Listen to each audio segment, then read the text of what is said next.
video about Chinese grammar. So here's a video explaining a few grammar points, how to put together sentences in Chinese and how it might be different to English or whatever other languages you might speak. So Karen, what's our first point?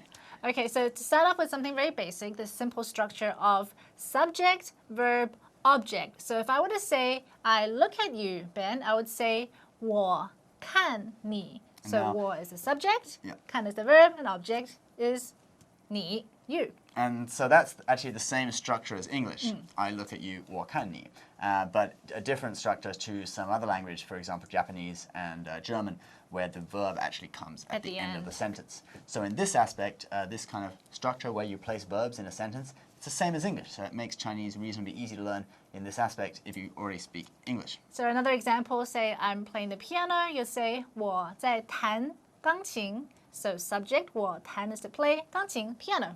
Or 我吃饭, I eat Rice. Or rice. 我吃饭.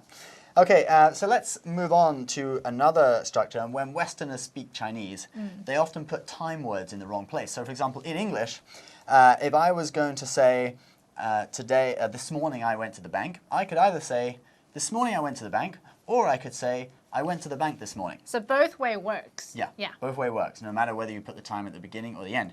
But in Chinese, we always put the time at the beginning, don't we? Yeah, so in Chinese, that would be 今天早上我去银行, which is this morning I went to the bank.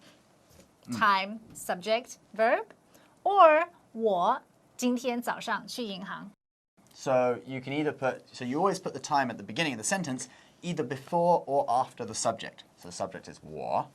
So 我今天早上去银行 or 今天早上我去银行. But you don't say 我去银行今天早上 because that sounds weird. And it's wrong. Yeah, it's using English grammar in Chinese. I have to say that after I moved overseas and started speaking English a lot more, sometimes I would confuse the Chinese sentence structure. So you do have to keep that in mind. There is even a little bit of this in Taiwan, actually, where they say, oh, you know,